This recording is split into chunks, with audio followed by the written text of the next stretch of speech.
네, 우리 옆에 분하고 함께 인사하시겠습니다. 사랑합니다. 네, 사도행전 2장 지난주 본문이죠. 2장 14절부터 오늘 본문 36절까지는 오순절날 성령 강림 사건 이후에 베드로가 그 자리에서 일어난 설교한 내용을 다루고 있습니다. 지난 주간에는 전반부고 오늘 본문이 이제 후반부죠. 성령이 임하심으로 말미암아 제자들이 그 자리에서 일어나서 그 자리에서 방언을 말하게 되었을 때 사람들은 각각 자기 말로 그 방언을 듣게 되었습니다. 그러자 어떤 사람은 이것이 어찌된 일이냐라고 하는 사람이 있었고, 어떤 사람들은 세술에 취했다라고 조롱하는 사람도 있었습니다. 그래서 사도 베드로가 일어나서 그것이 아니다라고 변론하면서 이야기하기 시작했고, 지난주에는 요엘서 말씀을 인용해서 설명해 주었습니다. 예언된 말씀이다라는 거죠. 그것이 성취되었다라는 것입니다. 그리고 오늘 본문의 말씀은 예수 그리스도에 대해서 선포하고 있습니다. 지난 전반부는 술 취한 것이 아니다, 이것은 이전의 구약에서 예언된 그 현상이 그대로 일어난 것이다 라고 변론한 것이라면, 오늘 말씀은 사도 베드로가 왜 이 일이 일어났는가, 그리고 이 일이 어떤 일을 위해서인가, 그것을 이야기해 주고 있는 거죠. 오늘 본문 2장 22절입니다. 이스라엘 사람들아, 이 말을 들으라.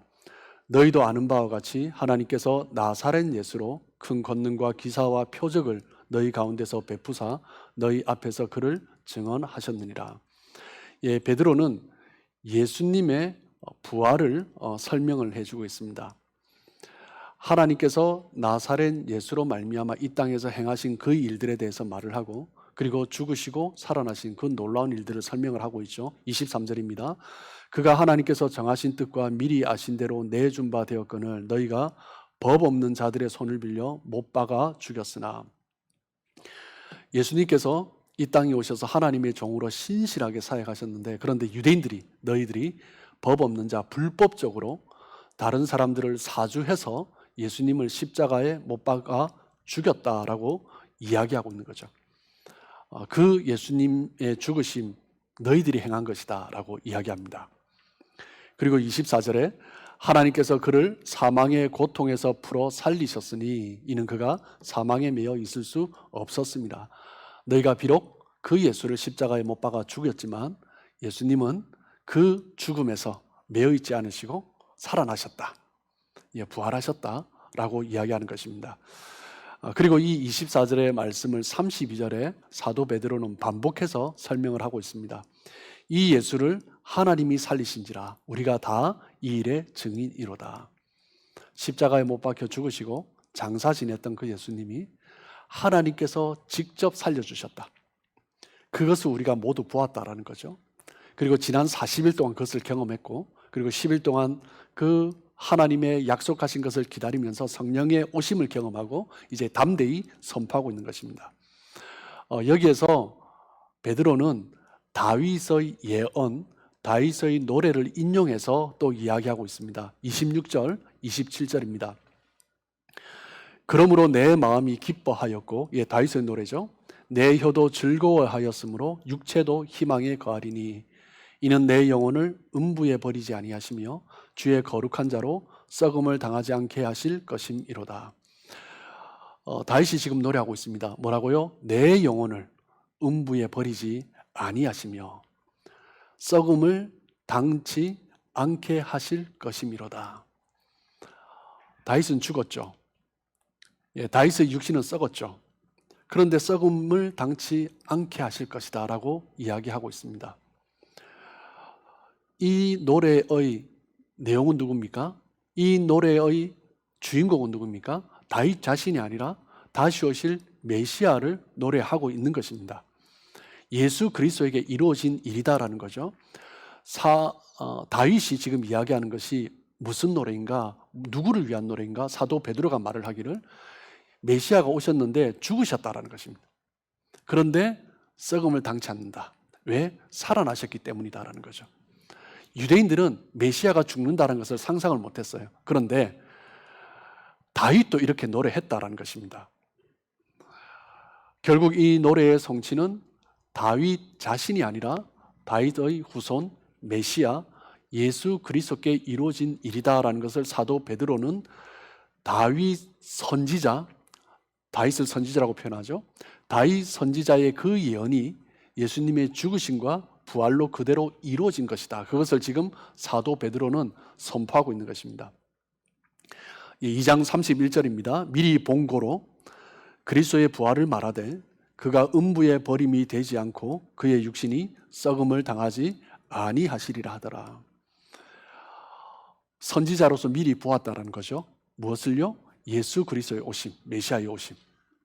그리고 죽으셨지만 음부에 버림바 되지 않고 다시 부활하신 그 육신이 썩음을 당하지 않고 다시 살아나실 것을 베드로는 다윗이 이미 예언했다라고 선포하고 있는 것입니다. 33절입니다. 하나님이 오른손으로 예수를 높이심에 그가 약속하신 성령을 아버지께 받아서 너희가 보고 듣는 이것을 부어주셨느니라. 이제 성령의 오심에 대해서 다시 증거하고 있습니다. 오순절날 성령의 오심. 어떻게 오셨어요? 죽으신 예수님이 다시 부활하시고 승천하셨다는 것입니다. 지금 베드로는 예수님의 죽으심과 부활, 승천을 이야기하고 있죠. 그리고 하늘 위에 올라가신 그 예수님이 33절을 다시 보시면 약속하신 성령을, 하나님 아버지께서 약속하신 성령을 아버지께 받아서 너희가 보고 듣는 이것을 부어주셨느니라. 성령을 보내주신 분이 누구예요? 예수님이다라는 거죠. 하나님께서 약속하신 성령을 아버지께 받아서 예수님이 보내주셨다라는 것입니다. 십자가에 못 박아 죽으셨고 너희들이 죽인 그 예수님 죽으셨고 3일 만에 부활하신 이후에 40일 함께 계시다가 승천하신 이후에 제자들이 기다리며 기도했을 때 열을 위해 예수님이 아버지께 성령을 받아서, 성령은 아버지께로서 오신 분이죠. 그리고 그 예수님이 성령을 보내주심으로 말미암아 우리가 그 성령의 임하심을 경험했다라고 지금 베드로는 설명해 주고 있는 것입니다. 예수님이 이 33절 말씀이 너무나 중요한 말씀이에요. 그 당시에 백성들에게 왕위가 있죠. 왕이 새롭게 세워지면 항상 그 왕이 백성들에게 행하는 일이 있었습니다. 무엇이냐면 백성들에게 선물을 베풀어 주는 것입니다. 새로운 왕이 세워졌기 때문에 새 시대가 열렸다라는 거죠. 그리고 나는 이런 정치를 할 것이다, 이렇게 다스릴 것이다 라고 보여주면서 선물을 베풀어 주었습니다. 예수님께서 십자가에 못 박아 죽으시고 부활하시고 승천하셔서 하나님 보좌 우편에 앉으셔서 다스리시죠. 예수님이 이제 왕으로 자정하신 거예요. 왕으로 자정하시면서 그 백성들에게 선물을 주십니다. 무엇을 주셨습니까? 성령을 주신 거죠. 왕으로 자정하신 예수님께서 성령을 선물로 주시며 이제는 그 성령의 은혜 가운데 너희들을 통치할 것이다 라고 이야기하고 계신 것입니다. 그렇기 때문에 하나님이 보내신 그 성령님, 예수님이 보내신 그 성령님을 경험한 제자들은 예수 그리스도의 은혜 가운데, 그 이끄신 가운데 그리스도의 증인이 되는 것입니다. 사도행전 1장 8절에 이 말씀이 그 말씀이죠. 오직 성령이 너희에게 임하시면 너희가 권능을 받고, 성령님의 임하심, 성령 충만을 받는 거죠. 그러면 예루살렘과 온 유대와 사마리아와 땅끝까지 이르러 내 증인이 되라. 그 백성들은 왕의 증인입니다. 우리 왕은 이런 분이다라는 것을 증거하는 거죠. 그것이 바로 그리스도인들, 하나님의 백성들의 삶의 모습이다라는 것입니다. 왕이 어떤 분인가 알면, 그 왕의 다스림 가운데 있으면 그 왕을 선포하지 않을 백성이 어디 있겠습니까? 그 왕의 권세를 입어서, 왕의 힘을 입어서 이야기하는 것입니다.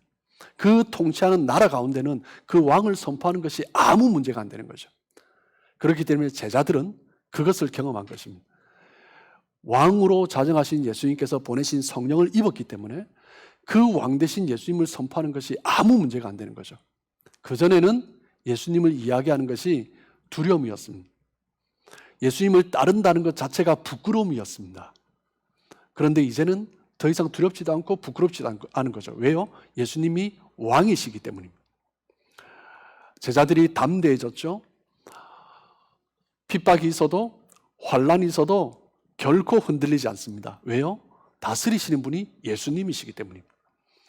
성령님의 충만을 받는 것은, 성령님의 임하심을 경험했다라는 것은 성령님의 지배를 받는 것입니다.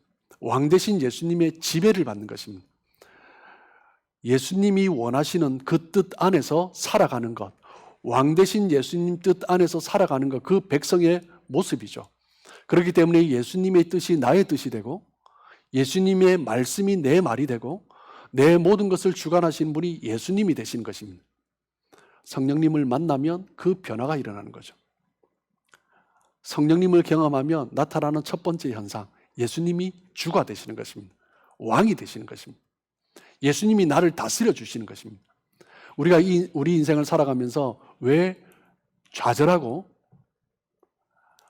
어떤 문제에 부딪히고 갈등하면서 넘어지고 쓰러집니까? 왜 포기합니까? 문제가 너무 크기 때문이죠. 그런데 문제가 큰 것이 아니라, 문제가 센 것이 아니라 내가 약하기 때문입니다. 성령을 만나면 세상이 변하는 것이 아니라 내가 변하는 거죠. 성령 충만의 결과 제자들이 방언을 하게 됐습니다. 성령 충만의 결과 제자들이, 갈릴리 그 어부들이 말을 하기 시작하는데 사람들이 다 자기 언어로 듣기 시작하는 거죠. 그 방언의 현상이 왜 일어났습니까? 성령이 임했기 때문에 그 성령의 임하심으로 신비적인 일들이, 치유가 일어나고 방언이 일어나고 그 놀라운 역사들이 일어나는 그 이유가 무엇 때문입니까? 그 모든 성령의 현상은요, 예수 그리스도를 증거하기 위한 것입니다. 예수 그리스도를 증거하지 않는 현상은요, 다 곁길로 빠져버리는 거죠. 듣는 사람들이 예수 그리스도에 대해서 듣도록 하기 위해서 예수님께서는 성령을 보내주신 것입니다. 방언은 도구입니다. 예수님을 증언하는 도구죠.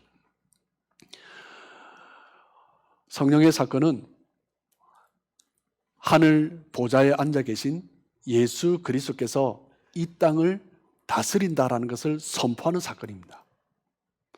그렇기 때문에 그 백성의 입술에 왕의 말이 전달되는 것입니다. 사도가 무엇입니까? 보냄받은 자의 삶을 살아가는 것이 사도죠. 사도의 말은 지금 비유하면 대사로 비유할 수 있는 거죠.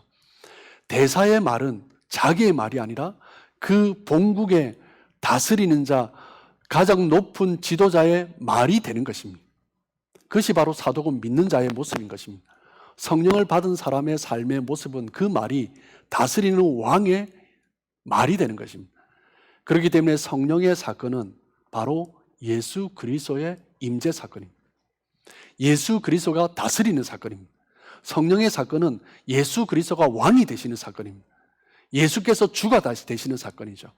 성령 사건은 예수님이 이 땅을 다스린다, 하나님의 나라가 선포되는 사건이 바로 성령의 임하심의 사건인 것입니다. 그래서 오늘 본문의 설교의 제목, 성령 사건, 예수 사건.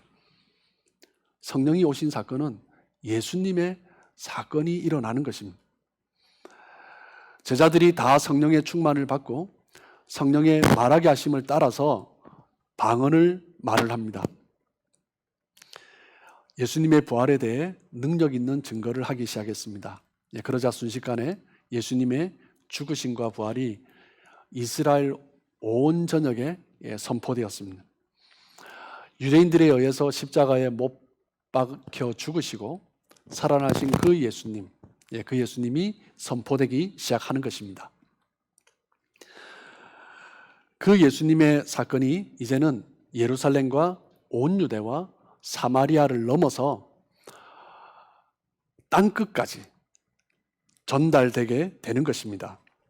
성령님의 오신 사건은 예루살렘을 진동시키고 소란시키고 이제는 예루살렘을 넘어서 온 유대를 뒤흔들고 있는 거죠.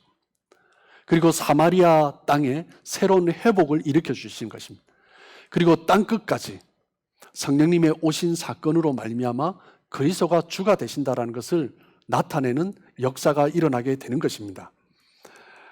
갈보리 십자가에 죽으시고 부활하신 그 예수 그리스도가 성령 오시는 그 사건으로 말미암아서 온 인류의 온 역사에 왕이 되시고 주가 되신다, 구원자가 되신다는 것을 선포하는 역사가 일어나게 되는 것입니다.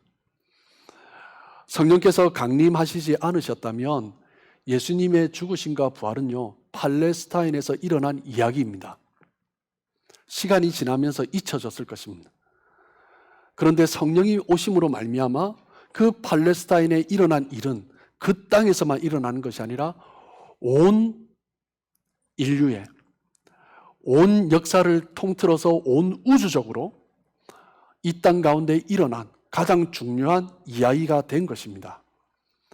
성령님이 임하심으로 말미암아 그 예수 그리스도의 죽으심과 부활이 온 인류를 구원하는 이야기로 선포되는 것입니다. 예수님이 승천하신 이후에 예수님께서 아버지께서 약속하신 성령을 보내주셨습니다. 요한복음 14장 16절에 예수님께서 십자가에 못 박히시기 전에 제자들에게 반복해서 말씀해 주셨죠. 요한복음 14장 16절입니다. 내가 아버지께 구하겠으니 그가 또 다른 보혜사를 너에게 주사 영원토록 너희와 함께 있게 하시리니.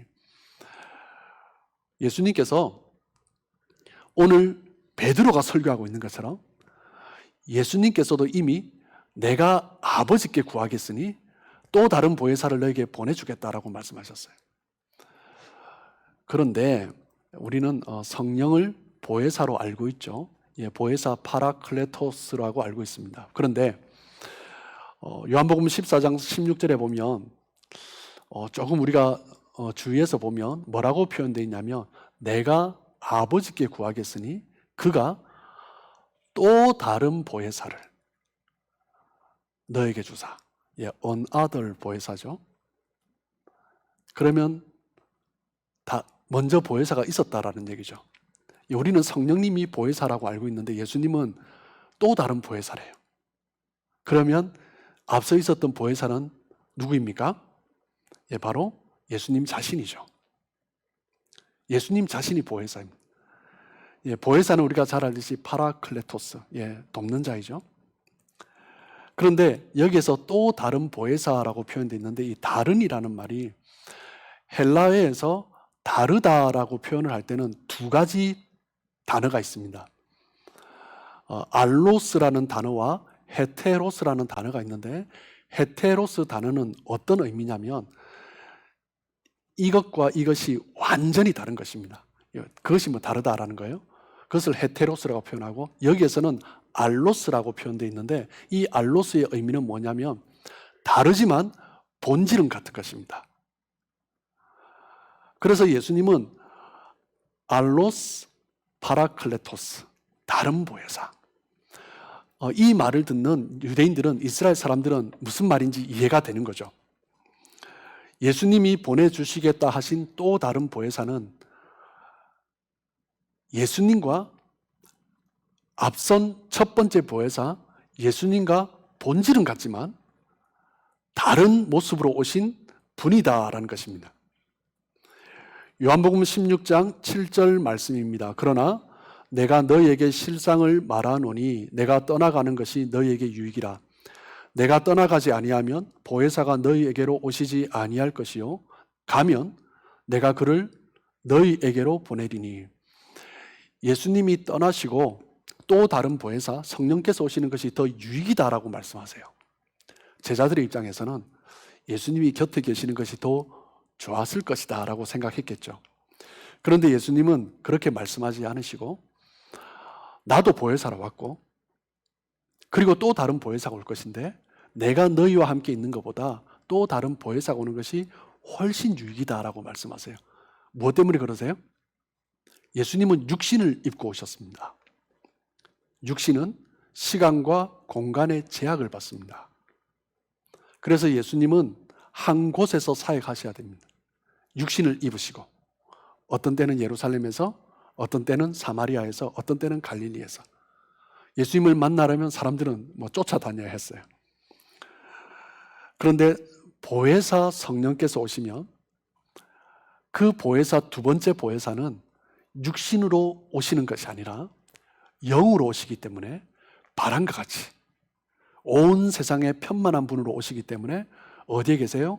예루살렘과 온 유대와 사마리아와 땅끝까지 안 계시는 곳이 없는 거죠. 그렇기 때문에 첫 번째 보혜사 육신으로 오신 보혜사보다 두 번째 보혜사 성령으로 오신 보혜사가 너희에 오는 것이 훨씬 유익하다라는 거죠. 요한복음 14장 20절입니다. 그 날에는 내가 아버지 안에 너희가 내 안에 내가 너희 안에 있는 것을 너희가 알리라. 예수님의 육신이 승천하시고 하나님께서 약속하셨던 그 성령, 그 보혜사 성령을 보내주시면, 성령이 오시면 그 성령은 우리들 안에, 백성들 안에, 그리고 그 백성들은 그 성령 안에, 성령이 오시면 우리 안에 예수님이 계시고, 그리고 예수님 안에 우리가 거하게 되는 그런 역사를 경험하게 되는 것입니다. 그렇기 때문에 성령님의 오시는 사건은 예수님께서 다시 오신 사건입니다. 예수님이 임하시고 예수님이 우리 안에서 말씀하시고 우리를 인도해 가시는 사건이 바로 또 다른 보혜사 성령님의 오심인 거죠. 그렇기 때문에 성령님이 다시 오셨을 때, 성령으로 예수님께서 오셨을 때 제자들이 먼저 한 것이 뭐예요? 예수님을 증거하는 것입니다. 예수님이 하셨던 말들이 다시 떠오르면서 전에는 깨닫지 못했던 말들이 깨달아지고 명확해지고, 전에는 들었지만 기억도 못했던 말들이 다시 기억나면서 그 말씀들을 선포하는 것입니다. 간혹 보면 어떤 분들은 성령님을 만나고 싶다고, 성령의 경험을 하고 싶다고 이곳 저곳을 찾아다니시는 분이 있습니다. 어느 기도원에 성령이 잘 역사하시는지, 누구를 통해서 성령을 잘 받을 수 있는지 신령한 사람을 찾아다니시는 분도 계시는 것 같아요.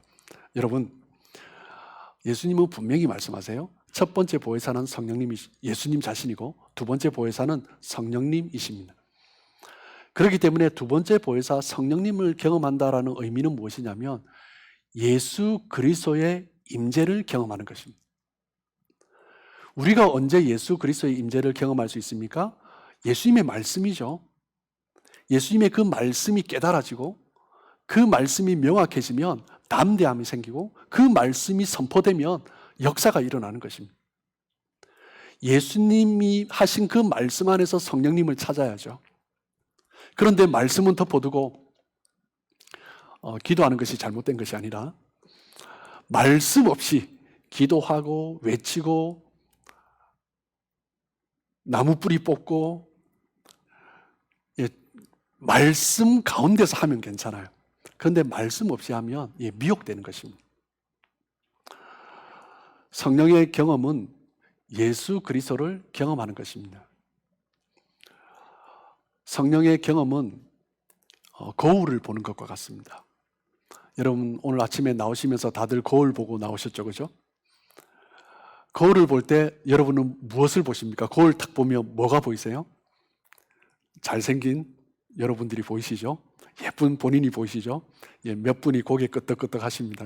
오늘 아침에도 그러했다고. 그런데 거울을 보면요, 거울에는 우리는 거울을 보면서 자기를 보지만 거울은 유리입니다. 우리는 유리를 보는 것입니다. 그런데 그 유리를 보는데 오늘도 유리를 보면서 기뻐하는데 그 유리를 보면서 우리는 감격에 빠지는 것이 아니라 나를 보는 거죠. 성령님이 이와 같은 것입니다. 성령님은 거울과 같은 분이십니다. 성령님은 바로 예수 그리스도의 거울입니다. 성령님을 보면요, 예수님을 볼 수 있어야 합니다. 어떤 성령님의 임재를 경험해도, 성령님의 역사를 경험해도 예수 그리스도가 빠지면 그것은 잘못될 확률이 99.9%입니다. 성령이라는 거울이 아니라 예수 그리스도가 보여야 하는 거죠. 그것이 바로 성령님의 오심입니다. 교회사 가운데 첫 번째 성령님의 오신 사건에서도 그것이 명확하게 나타났습니다. 성령님의 임하심으로 나타나야 할 가장 중요한 것은 그 임하심으로 나타나는 현상이 아니라 그 성령을 보내주신 예수 그리스도의 다스리심을 경험하는 것입니다. 그것이 바로 성령 충만, 바로 예수 충만이 되는 거죠. 보혜사는 헬라어로 우리가 또한 잘 아는 단어입니다. 파라클레토스입니다. 파라클레토스는 두 가지 단어가 합성어가 된 거예요. 파라라는 전치사 곁에, beside, with라는 의미가 있고요. 클레토스는 클레오, 부르다라는 의미가 있습니다. 그래서 정확하게 성령 보혜사의 뜻은 무엇이냐면 곁에서 부르시는 분이십니다. 우리 곁에서 우리를 불러주세요. 그것이 바로 성령님이십니다. 보혜사 성령님은 우리 곁에 늘 함께 계시면서 우리를 그리스도께로 나가도록 불러주시는 분이세요. 성령님은 우리 곁에서 우리가 말씀을 읽을 때 그 말씀이 어떤 말씀인지 깨달을 수 있도록 옆에서 불러주시는 분이십니다. 요한복음 14장 26절입니다. 보혜사 곧 아버지께서 내 이름으로 보내실 성령, 그가 너희에게 모든 것을 가르치고 내가 너에게 말한 모든 것을 생각나게 하리라. 보혜사 성령님께서 임하시면 우리 곁에 계시면서 예수님의 말씀을 생각나게 하시고 그 말씀을 깨닫게 해주시는 거죠. 성령께서 오시면 과거에 들었던 그 말씀도 다시 생각나게 합니다. 간혹 제가 설교를 했는데 처음 듣는 것처럼 간혹 들으시는 분도 있어요. 전에 했던 이야기라고 말씀드려도 목사님 언제 하셨죠? 성령님이 다스리면 생각납니다. 성령님이 다스리시면 이전에 들었던 말씀도, 이전에 읽었던 말씀도 다시 기억나게 하세요. 여러분 그런 경험들 있지 않으세요? 어느 날 갑자기 기도하는데 말씀이 떠오르는 거죠. 그 상황에 맞는 말씀이 떠오르고 그 말씀을 선포하는 것입니다. 그 말씀이 명확하지 않을 때 말씀이 생각나면서 막 찾아보는 거죠. 이게 성령님이 하시는 역할입니다. 예수님을 따르던 제자들은 예수님께서 메시아로 오신 줄 알았습니다. 그런데 그 예수님이 십자가에 못 박히시고 장사 진행받으시자 그들은 실패했다고 생각했습니다. 그러나 오순절날 성령 강림 이후에 그 예수님의 죽으심은 실패가 아니라 하나님의 완벽한 계획이었다라는 것을 깨닫게 되었습니다. 하나님의 그 놀라운 섭리가 예수님의 죽으심과 부활과 승천, 성령의 오심으로 말미암아 완벽하게 이루어졌다는 것을 깨닫게 된 거죠. 사도행전 2장 36절입니다. 그런즉 이스라엘 온 집은 확실히 알지니 너희가 십자가에 못 박은 이 예수를 하나님이 주와 그리스도가 되게 하셨느니라. 너희가 십자가에 못 박은 이 예수를 하나님이 주와 그리스도가 되게 하셨다. 베드로도 성령을 경험하고 난 이후에 이 예수님께서 주가 되신다, 왕이 되신다, 그리스도가 되신다, 메시아가 되신다라는 것을 깨닫게 된 것입니다. 우리의 왕이 되시기 위해서, 메시아가 되기 위해서 예수님께서는 십자가에 못 박혀 죽으셨다라는 것을 깨닫게 된 거죠. 그렇기 때문에 예수님께서 십자가에 못 박혀 죽으신 그 이야기는 더 이상 실패의 이야기가 아닌 거죠. 그 이야기만 보면 그때는 그것이 실패인 줄 알았는데 성령님이 오시고 나니까 그 모든 것이 완벽한 하나님의 계획이고 섭리였다라는 것을 깨닫게 된 것입니다. 성령님의 오심은 우리 가운데 일어났던 모든 역사들을 새롭게 바라보게 합니다. 성령님의 오심은 막혔던 담들이 허물어지고 그 모든 것들이 하나님의 새로운 섭리로 이끌어 가시기 위한 일들이었다라는 것을 깨닫게 하시는 거죠. 예수님의 죽으심이 하나님께서 우리 사이에 막혔던 그 담을 헐기 위한 구원의 섭리라는 것을 깨닫게 되는 것입니다. 예수님의 죽으심으로 말미암아 하나님을 떠났던 사람들이 하나님의 자녀가 되는 그 일들을 이루시기 위한 일들이었다라는 것을 깨닫게 되는 것입니다. 예수님의 그 십자가의 죽으심이 성령님의 오심으로 말미암아 우리의 모든 슬픔과 모든 질병을 예수님이 대신 짊어지시고 우리로 하여금 자유함 해방을 누리게 하시기 위한 하나님의 은혜였다라는 것을 깨닫게 되는 것입니다. 그 예수님이 죽으셨던 그 사건이 우리를 모든 저주와 가난에서 풀어주시기 위한 예수 그리스도께서 죽으시고 부활하시고 승천하신 그 이야기가 우리로 하여금 새로운 부유함과 충만함을 누리게 하기 위한, 풍성함을 누리게 하기 위한 하나님의 놀라운 역사였다라는 것을 성령님을 경험하고 난 뒤에 깨닫게 되는 것입니다. 예수님이 십자가 죽으심으로 실패했다고 생각했는데 성령님의 오심으로 말미암아 그 모든 일들이 하나님의 예정하심이었고 하나님의 섭리였고 하나님께서 성취하신 놀라운 일이었다라는 것을 깨닫게 된 거죠. 성령으로 말미암지 않고는 결코 우리는 이 위대한 진리를 깨달을 수 없습니다. 성령님이 오시지 않고는 우리 가운데 일어나는 현상들을 결코 이해할 수 없습니다. 그렇기 때문에 우리에게 성령이 필요한 것입니다. 성령님이 우리 가운데 계실 때 가장 중요한 일이 무엇이라고요? 예수님이 누구신지 알게 하는 것입니다. 예수님을 믿게 하고 영접하게 하는 일을 누가 하세요? 성령님이 하시는 것입니다. 보혜사 성령이 우리 곁에 계시면 예수님이 누구이신지 알게 하실 뿐만 아니라 어떤 상황에서든지 그 말씀을 다시 기억나게 해주시고 그 말씀이 내 안에 거하게 되고 그 말씀의 능력이 예수님의 능력이 나의 능력이 되는 것입니다. 그렇기 때문에 베드로가 제자들이 담대하게 선포하고 때로는 어떤 제자는 목베임을 당하고 어떤 제자는 감옥에 들어가고 어떤 제자는 십자가에 거꾸려 매달려 죽음을 당한다 할지라도 내 안에 성령이 계시기 때문에 그 모든 것이 더 이상 두렵지 않고 담대하게 나갈 수 있는 것입니다. 평생 갈릴리 오촌에서 물고기를 잡던 어부가 이렇게 놀랍게 변하게 된 것은요, 성령님의 오심이었습니다. 우리 인생을 변화시키는 중요한 한 사건은 무엇입니까? 성령님의 오심입니다. 그래서 저는 새로운 교육자를 만날 때 그리고 누군가 앞길에 대해서 함께 대화를 나눌 때 언제 성령님을 경험했습니까? 라는 질문을 꼭 합니다. 나는 언제 성령을 경험했는가? 성령 체험을 어떻게 했는가? 그리고 그 성령께서 나를 어떻게 이끌어 가시는가? 그것이 그 사람의 인생을 말하는 것이기 때문입니다. 제자들은 그 성령을 경험하고 이제는 예수님께서 내 인생을 이끄시고 내 인생을 책임지신다는 확신이 있었습니다. 그렇기 때문에 결코 흔들리지 않았던 것입니다. 과거의 자신의 실패의 이야기도 더 이상 상처로 남아있지 않는 거죠. 여러분 모두가 이미 성령 안에 계신 줄 믿습니다.